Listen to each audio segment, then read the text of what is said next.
에서는 그것을 형통이다 그렇게 말씀하고 있습니다. 오늘 본문에서 그 형통의 이유가 무엇인지를 우리가 깨달을 수 있을 것 같습니다. 사랑하는 여러분, 오늘 말씀을 통해서 하나님께서 말씀하시는 참된 형통이 무엇인지, 그것을 어떻게 누릴 수 있는지 오늘 요셉의 삶을 통해서 살펴보고 교훈을 받기를 소원합니다. 요셉은 여러분이 잘 알다시피 형들에게 애굽의 종으로 팔려가게 됩니다. 그런데 그곳에서 또 억울하게도 누명을 쓰죠. 그것은 자기가 주인으로 섬겼던 보디발의 아내가 자기를 유혹하려고 했을 때 그 유혹을 거절한 것을 가지고 자기를 성추행했다, 그렇게 고발을 해서 감옥에 갇히게 됩니다. 그래서 감옥에 갇힌 제수의 몸이 되죠. 그런데 하나님은 그곳 간수장에게 은혜를 받도록 해서 요셉이 감옥에 있는 모든 수감자들을 관리하는 그런 일을 그 안에서 하게 됩니다. 수감자를 관리하는 일이다. 그게 무슨 일인지 저희들은 잘 모르겠습니다. 하지만 수감자를 관리하는 일이라고 해서 죄인이 아닙니까? 죄수가 아닙니까? 감옥이 아닙니까? 여전히 이는 죄인이고 노예고 감옥에서 살고 있는 것입니다. 그런데 하나님께서는 뭐라고 합니까? 이는 여호와께서 요셉과 함께 하시리라. 여호와께서 그를 범사에 형통하게 하셨더라. 범사에 형통하다. 모든 일에 형통하다는 거예요. 그런데 알고 보면 어떤 것이 형통한 겁니까? 간수장에게 잘 보이는 것이 형통하다는 거죠.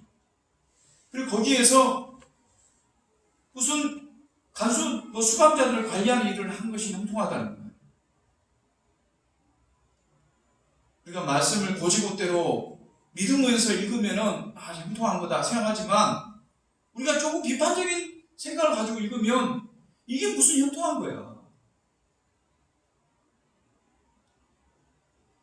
우리가 생각하는 형통이 뭡니까? 모든 일이 잘 되고 잘나고 모든 사람들이 볼 때 칭찬받고 야, 참 부럽다, 그렇게 느끼는 것이 형통한 거잖아요. 그런데 지금 이 요셉의 형편을 형통한 거다? 그렇게 말할 수 있습니까? 그러나 하나님께서는 그에게 범사에 형통함을 주셨다라고 분명하게 말씀하고 있습니다. 여기에는 바로 하나님과의 계획과 하나님의 뜻이 그 안에 담겨져 있기 때문에, 이 요셉의 삶 가운데 그러한 하나님의 계획이 있기 때문에 그 삶을 형통하다고 말씀하고 있습니다. 그래서 지금부터 이어지는 이 요셉의 삶 가운데서 형통한 것이 무엇인가를 우리는 보게 됩니다. 어느 날 바로왕을 시중들던 두 사람이 감옥에 들어오게 됩니다. 한 사람은 술을 맡은 관원이었고 한 사람은 빵을 맡은 관원이었어요. 지금 생각해 보면 술 따르는 사람, 빵을 굽는 사람, 이게 뭐가 중요하겠나 그렇게 생각하겠습니다만, 그 당시에 이 왕에게 대접하는 술, 빵, 이것은 아무나 관리하지 못했습니다. 최측근이, 왜냐하면 독살의 위험이나 이 반란의 위험이 있기 때문에. 그래서 아주 높은 지책에 있는 그런 관원들이죠. 그들이 감옥에 들어왔는데 그들이 한날 한시에 다른 꿈을 꾸게 됩니다. 그리고 그들이 꾼 꿈을 요셉이 해석을 해주게 됩니다. 사실 이것도 요셉이 그 감옥에 있었기 때문에 가능한 일이었죠. 뿐만 아니라 그 감옥에 있는 이 수감자들을 관리할 수 있었기 때문에 그들과 접촉할 수 있었고, 또 그들과 만나서 이야기할 수 있었고, 또 그들의 꿈을 그렇게 해석해 줄 수 있는 기회가 주어진 것이죠. 그래서 그들의 꿈을 해석해 주는데요, 술 맡은 관원이 꾼 꿈에 대해서는 그 관원이 3일 후에 감옥에서 풀려날 것이다. 그래서 원래 자리로 복직하게 될 것이다. 그렇게 그 꿈을 해석해 줍니다. 그러면서 요셉은 이렇게 부탁하죠. 당신이 잘 되시거든 나를 생각하고 내 은혜를 베풀어서 내 사정을 바로에게 아뢰어 이 집에서 나를 건져주소서. 나는 히브리 땅에서 끌려온 자요 여기서도 옥에 갇힐 일을 행하지 아니하였나이다. 무슨 말입니까? 나는 억울합니다. 이 감옥에서 저를 풀어주십시오. 당신이 잘 되면 나를 꼭 기억해 주시고 나를 이 감옥에서 제발 좀 풀어주십시오. 그렇게 부탁하는 겁니다. 그리고 또 빵 맡은 간원의 꿈도 해석해 주는데 3일 후에 당신은 나무에 달려서 죽게 됩니다. 이런 꿈을 말해주죠. 그런데 3일 후에 정말로 요셉이 해몽한 것처럼 그대로 이 꿈이 이루어집니다. 3일 후에 마침 그날은 바로왕의 생일이었는데 술 맡은 관원이 그 원래 자리로 복귀를 합니다. 그리고 빵 맡은 관원은 사형을 당하게 되죠. 요셉은 이제 술 맡은 관원이 자기 그 해몽대로 복직하게 됐으니까 기대를 하겠죠. 정말 내가 해몽한 대로 이 사람이 복직하게 됐습니다. 나를 기억하고 나를 바로왕에게 나의 이 부당함을 이야기해 줄 것이다. 그렇게 기다리고 있을 것입니다. 그렇게 하루, 이틀, 3일 기다리는데 아무런 소식도 없습니다. 애석하게도 이 술 맡은 관원은 복직하고 난 다음에 요셉을 까마득하게 잊어버린 거죠. 그렇게 2년이라는 세월이 흘러버렸습니다. 요셉은 감옥에서 빨리 나가길 원했습니다. 그래서 수간에게 그런 부탁을 했겠죠. 그리고 계속해서 아마 하나님께 기도했을 것입니다. 하나님, 그가 나를 기억하고 나를 이곳에서 꺼내들도록 하나님 역사해 주십시오. 이렇게 기도를 하지 않았겠습니까? 하지만 2년이라는 세월이 허무하게 지나가 버렸습니다. 사랑하는 여러분, 사람들은 자신이 계획하거나 소원한 일이 자기가 원하는 때 이루어지기를 바랍니다. 또 그런 일이 빨리 오기를 언제나 기대하죠.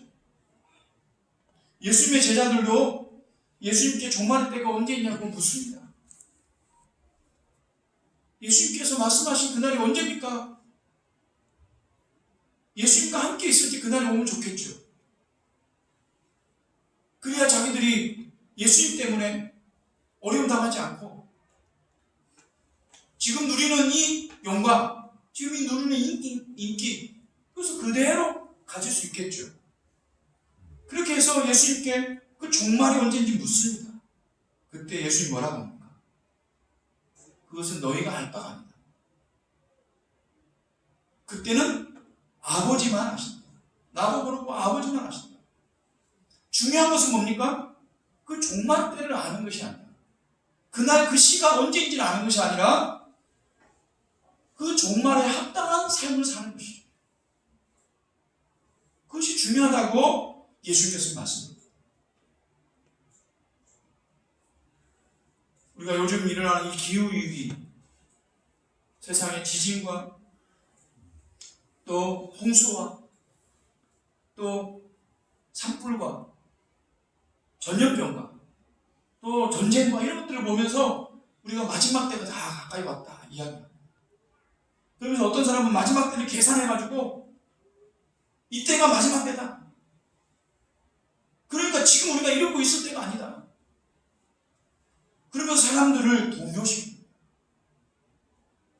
여러분, 마지막 때가 가까운 것은 누구나가 다 알고 있습니다.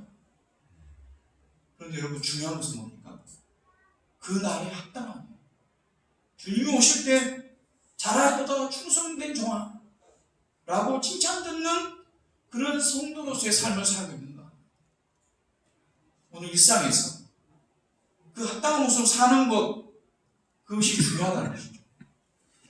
하나님께서는 요셉을 껴넣어주시려고 마음만 먹었다고 한다면 그 감옥에서 얼마나 쉽게 요셉이 원하는 때 언제든지 꺼내줄 수 있는 분이 하나님이십니다. 그런데 하나님께서는 그렇게 하지 않으셨습니다. 왜냐하면 요셉을 향한 하나님 때가 있기 때문이죠. 술 맡은 관원은 요셉을 잊어버렸지만 하나님 결코 요셉을 잊지 않으셨습니다.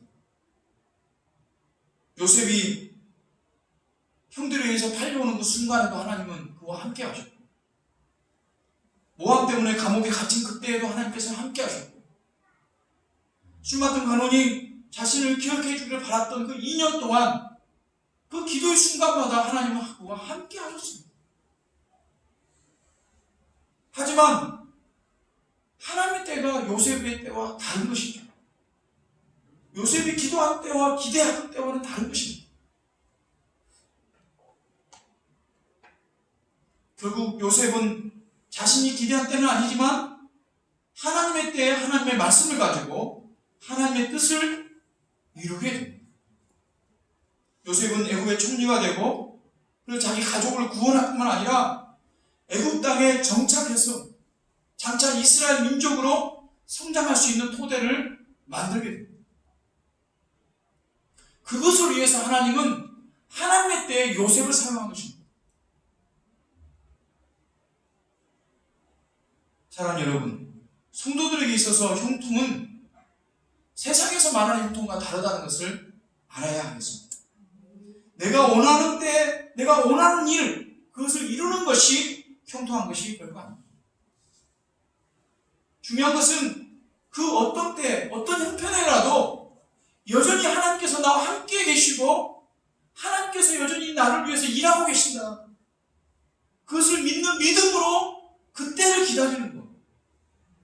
그것이 형통한 사람입니다. 요셉은 그때에 하나님 앞에 쓰임받았습니다. 그 때를 위해서 준비되었습니다. 그 때가 오지 않는다고 해서 믿음을 잃지 않고 믿음을 잃어버리거나 하나님을 원망하거나 그렇게 하지 않죠. 그는 여전히 하나님과 함께 함으로 그 때를 기다렸고, 그래서 하나님 앞에 쓰임받을 수가 있었습니다. 시편 139편 말씀에 보면 시편 기자가 이렇게 말하고 있습니다. 내가 주의 영을 떠나 어디로 가며 주의 앞에서 어디로 피하리까? 내가 하늘에 올라갈지라도 거기 계시며 수월에 내 자리를 펼치라도 거기 계시니이다. 내가 새벽 날개를 치며 바다 끝에 가서 거주할지라도 거기서도 주의 손이 나를 인도하시며 주의 오른손이 나를 붙드시리이다. 사랑하는 성도 여러분, 이 시인의 고백이 우리의 고백이 되길 원합니다. 우리 어떤 형태, 어떤 때, 어떤 환경이 있을지라도 거기에 주님께서 저와 함께 계십니다. 이런 고백이 우리 가운데 항상 넘치기를 소원합니다. 드디어 하나님 때가 되었습니다. 하나님께서는 애굽왕 바로에게 꿈을 꾸게 하십니다. 꿈속에서 바로가 나야강에 서 있는데요, 윤기 있고 살찐 7 암소가 그 나의 강가에 이렇게 보였습니다. 그런데 흉측하고 야인 7 암소가 나타나더니 그 7 윤기 있고 살찐 7 암소를 잡아먹어버렸다. 바로가 너무나 깜짝 놀라서 잠에서 깨었습니다. 그리고는 다시 또 잠을 자게 되는데 또 꿈을 꾸는 것입니다. 이번에는 한 줄기에 무성하고 충실한 7 이삭이 나왔는데요, 그 위에 가늘고 마른 7 이삭이 나와서는 그 이삭들을 삼켜버렸습니다.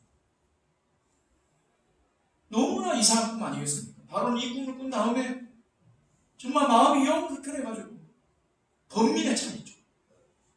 그래서 애굽에 있는 점술가들, 똑똑하다고 하는 지혜자들, 이런 사람들 다 불러 모아가지고 그 꿈을 빨리 해석하라, 그렇게 명령을 합니다. 그런데 아무도 그 꿈을 해석할 수가 없는 것이죠. 그럴 때 이 술 맡은 관원이 바로 왕의 지척에 있었기 때문에 이 꿈 이야기를 듣고는 누가 생각났겠습니까? 요셉이 생각난 거죠. 자기 꿈을 너무나 정확하게 맞춘 이 요셉이 떠오릅니다. 그래서 바로 왕에게 이 요셉에 대해서 이야기합니다. 그가 제 꿈을 이렇게 해석해 주었는데 그 꿈대로 하나도 틀리지 않고 이루어졌습니다. 그래서 드디어 요셉이 바로 앞에 서게 된 것이죠. 그리고 그 꿈을 해석해 준 거예요. 가장 먼저 뭐라고 합니까? 바로 왕이 꿈을 두 가지를 꾸었는데 그 두 가지가 한 가지 일을 이야기하는 것입니다. 그 내용이 똑같은 것이라는 것이죠. 앞으로 예굽에 7년 동안 큰 풍년이 있을 것인데 그 7년이 지나가면 그동안의 그 큰 풍년을 다 잊어버릴 만큼 더 끔찍한 흉년 7년이 올 것이다. 그리고 바로왕이 꿈을 두 번 꾼 것은 그것은 하나님께서 이미 작정하신 것이기 때문에 너무나 확실하게 이루어진 일입니다. 그래서 그 일을 대비해야 된다라고 말하는 것이죠. 그러면서 바로왕에게 그 대비책까지 이야기합니다. 명철하고 지혜 있는 사람을 택해서 애굽 땅을 다스리게 합니다. 7풍년 동안 공물을 저장해 놓았다가 7년간의 흉년 때 그때를 대비하도록 그렇게 한 것이죠. 바로가 그 이야기를 듣고 너무나 흡족한 것이죠. 신하들도 그 이야기를 듣고 정말 그 꿈이 맞는다고 한다면 그런 대비책을 세워야 되겠다 이런 생각을 했습니다. 그런데 이 일을 대비하는데 적임자로 이 바로왕이 요셉을 지명한 것입니다. 그리고는 그를 총리의 자리에 앉혔습니다. 애굽의 총리가 되어서 요셉은 전국을 다스리는 그런 사람이 된 것이죠. 그런데 생각해보면 아무리 꿈을 잘 해석했다고 하더라도 어떻게 일개 노예고 또 제수인 그 요셉을 단번에 애굽의 총리로 앉힐 수가 있겠습니까? 상식적으로 거의 불가능한 일이죠. 아무리 꿈을 잘 해석했다고 해도 이건 너무나 파격적인 일이고 결코 역사상 이런 일이 있겠습니까? 그런데 우리가 바로가 하는 말을 자세히 보면 이렇게 파격적인 결정을 내린 것이 단순히 요셉이 꿈을 잘 해석했기 때문이 아니라는 것을 알 수가 있습니다. 바로가 이렇게 말하죠. 이와 같이 하나님의 영에 감동된 사람을 우리가 어찌 찾을 수 있으리요? 하고 요셉에게 이르되 하나님이 이 모든 것을 내게 보이셨으니 너와 같이 명철하고 지혜 있는 자가 없도다. 이 바로왕이 본 것은 요셉이 꿈을 잘 해석했다 그것을 본 것이 아닙니다. 어떻게 해서 이 꿈을 이렇게 해석했는지 그것을 본 것이죠. 그 이유가 뭡니까? 하나님의 영에 감동되었기 때문에 그 꿈을 이렇게 해석하고 그 대비책을 이렇게 세워준 것이다. 그것을 깨달은 것이죠. 요셉을 하나님의 영에 감동된 사람이라고 지금 부르고 있습니다. 사실 이 말은요, 우리가 자세히 생각해 보면 정말 대단하고 정말 놀라운 이야기가 아닐 수 없습니다. 왜냐하면 그 당시에 바로왕은요, 애굽뿐만 아닙니다. 그 주변 나라에서 신과 같은 존재입니다. 신으로 불린 사람, 신의 아들. 그래서 일반 백성들은 바로의 얼굴을 보지도 못합니다. 신의 얼굴을 볼 수가 없는 거죠. 그가 하는 말이 곧 법이고, 그가 하는 말이 죽음이고, 그가 하는 말이 생명이고. 영화 같은 데를 한번 보십시오. 애굽의 바로왕이 얼마나 강력한 권세를 가졌는지. 그런데 자신이 곧 신이라고 생각했던 그 사람의 입에서 하나님의 영에 감동된 사람, 우리가 하나님이라고 읽습니다만 신의 영에 감동된 사람, 이렇게 말하는 것이죠. 요셉을 그렇게 평가하는 것이죠. 바로왕은 요셉과 함께하는 하나님을 본 것입니다. 바로 이런 사람이 형통한 사람이죠. 하나님의 영이 함께하는 사람. 그래서 인정받고 높여지고 하나님의 뜻을 이루는 사람. 여러분, 하나님의 영에 감동된 사람이 어떤 사람입니까? 그것은 한마디로 말하면 성령이 충만한 사람입니다. 성령이 충만하다는 게 무슨 뜻인지 여러분 잘 아시죠? 충만하다라는 말은 단순히 말하면 물리적으로 가득 차다, 넘친다 이런 뜻을 가지고 있습니다. 하지만 성령이란 말과 합해지면 그런 단순한 의미를 벗어난 그 의미가 달라지죠.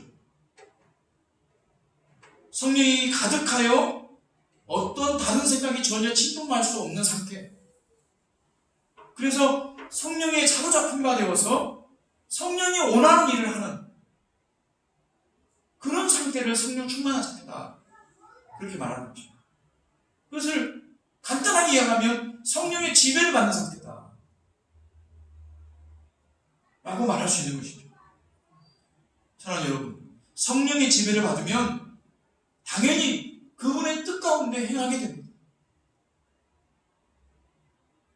그래서 그분의 인격을 닮아가고 그분의 성품을 닮아가고 그분의 능력을 행하고 그것이 우리 삶 속에 나타나게 되는 것이죠. 그래서 맺는 열매가 성령의 열매가 되는 거죠. 우리가 잘 아는 사랑과 희망과 화평과 오래 참음과 자비와 양성과 충성과 온유와 절제, 이러한 열매들이 우리 안에 열리게 되는데 그것이 성령 충만한 사람의 모습이에요. 그러니까 이런 성령의 열매들을 맺어가는 사람, 그것이 형통한 사람의 모습인 거죠. 사람들이 보기에는 사업이 잘 안 되고, 사람들이 보기에는 건강이 별로 안 좋고, 사람들이 보기에는 사람들로부터 그렇게 큰 칭찬을 들을 만한, 사람들이 그렇게 부러워할 만한 그런 업적을 쌓은 것도 아닌데, 저 사람을 보면 사랑이 많고, 저 사람을 보면 정말 긍휼한 것이 많고, 저 사람을 보면 참 충성스러워, 저 사람은 정말 신실하고, 저 사람 참 착하고, 저 사람 참 절제를 잘하는 그런 사람이다.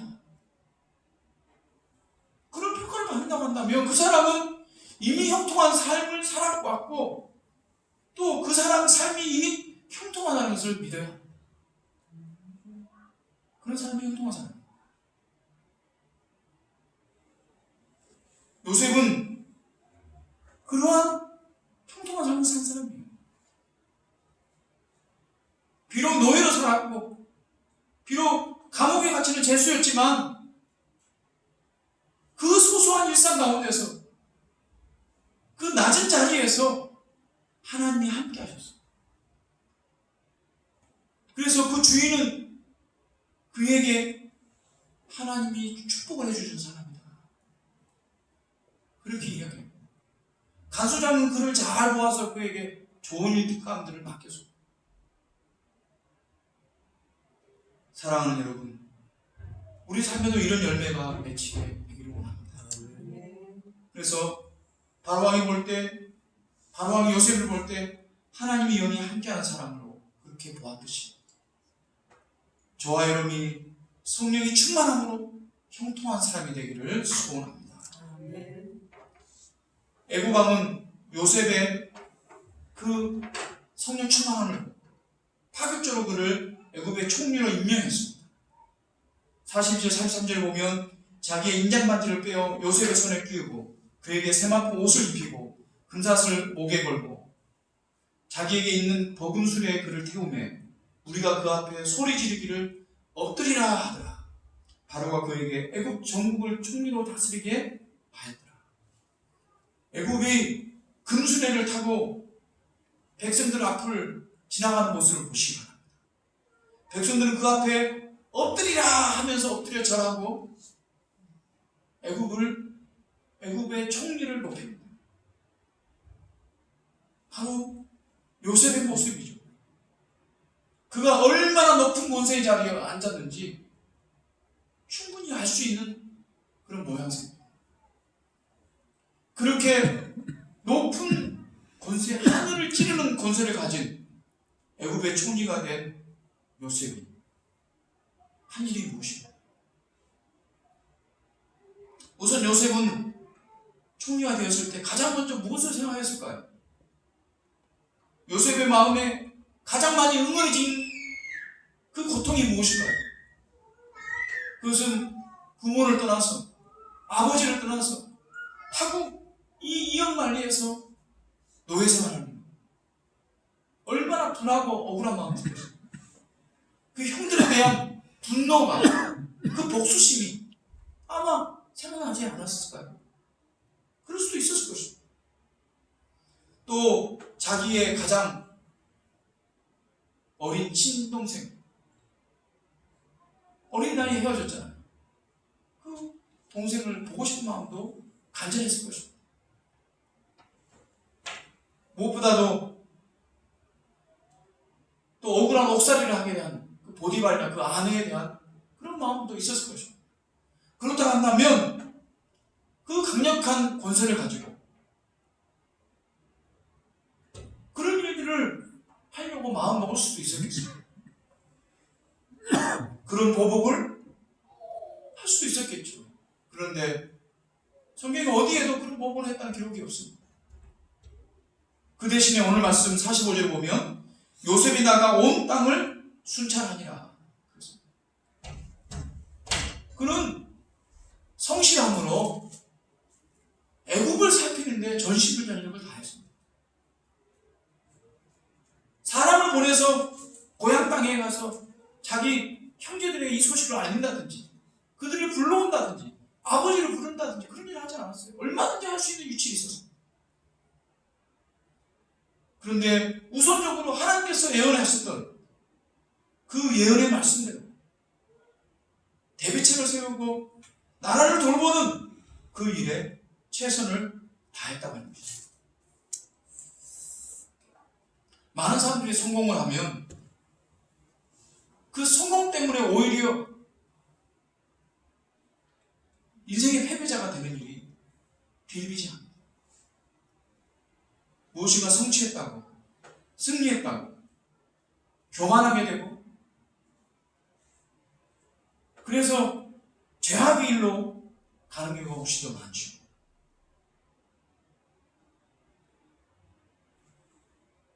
하지만 형통한 사람은 하나님께서 그를 높여주실 때 오히려 더 겸손하고 그 높은 그 권세와 그 기회를 가지고 하나님께서 하실 일을 하나님의 뜻을 이루는데 사용하게 됩니다.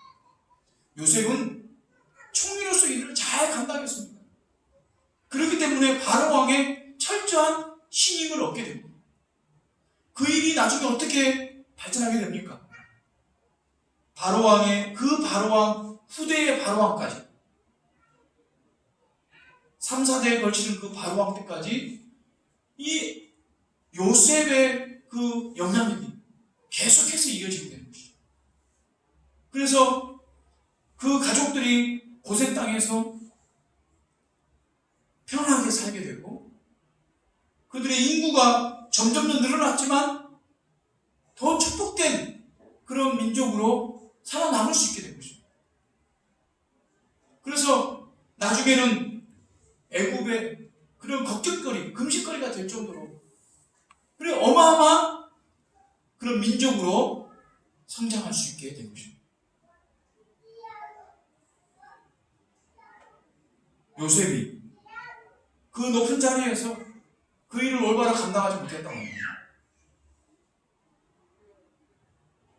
이스라엘의 미래가 그렇게 될지라고 아무도 장담할 수 없는 것이죠. 사랑하는 성도 여러분, 형통한 사람은 하나님께 주신 기회, 하나님께서 높여주신 그때 더욱더 겸손하게, 더욱더 진실하고 성실하게, 신실하게 하나님의 뜻을 이루어가는 사람. 사랑하는 여러분, 여러분에게 하나님께서 형통한 것을 주셨습니다. 좋은 일을 허락하셨습니다. 여러분, 그때 자만하지 아니하고 더욱더 신실하게 하나님의 일을 감당하는 여러분 되시기 바랍니다. 하나님을 높여드리는 여러분 되시기 바랍니다. 있는지를 보여줄 수 있는 그런 참된 형통의 사람들이 다 되시기를 주님으로 축원합니다. 아멘. 이 시간